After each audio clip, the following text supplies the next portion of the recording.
For the first portion of the assignment, I'm going to draw back to my phone because I took some notes referencing the question, how are the effects of beauty culture on men and women similar and different? I wanted to talk about how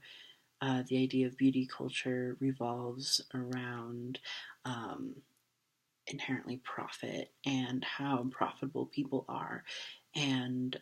because of that, the major similarities between how beauty culture is effective on men and women and third gender people.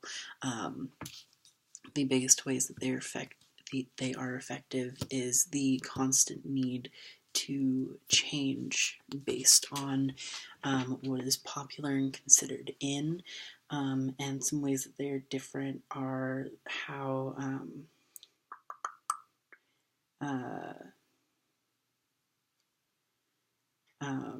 women's ideals around beauty tend to be centered more on makeup more than a lot of other things. I notice a lot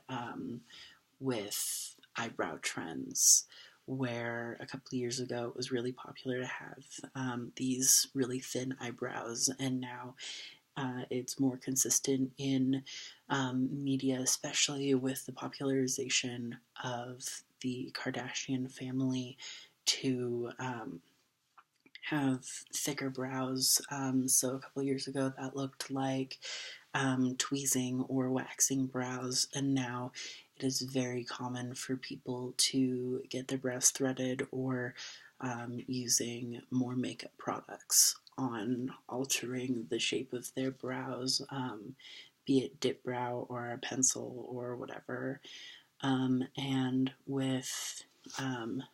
men and masculine people, the ideals around beauty tend to be centered more on body hair, facial hair. A couple of years ago, it was really popular for people to have man buns, and now it's more popular to have an undercut or a fade. I don't know anything about haircuts because I've cut my own hair for like 6 years, but I know that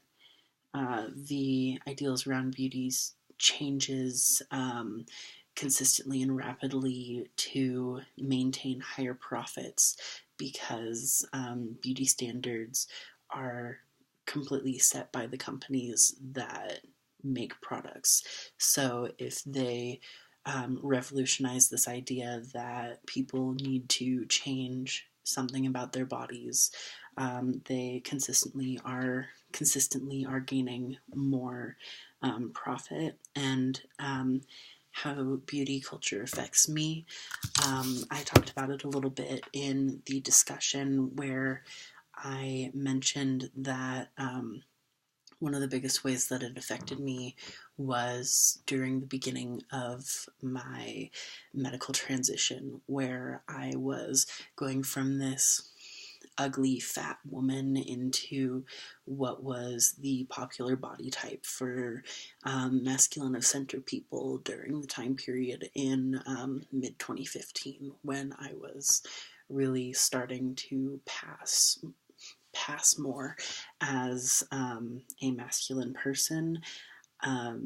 as a person who grew up alternative my entire life. Beauty standards have been a little bit different for me, just based on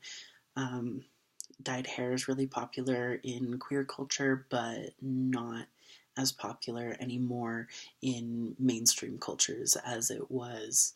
in the early 2000s, where we saw a lot of frosted tips and whatnot. And my video is going to run a little bit long. And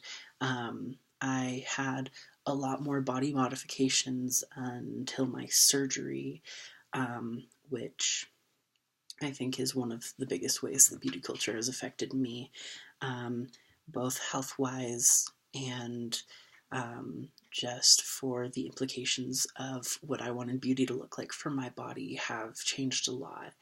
And as a more masculine individual, I got a reaffirming surgery on my chest 6 months ago, which has left these like wicked scars on my chest, which the scars all fucked up, but those the masculinization of my chest is a plastic surgery that I elected to get for cosmetic reasons over health reasons.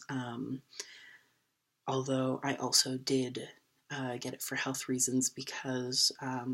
for cosmetic reasons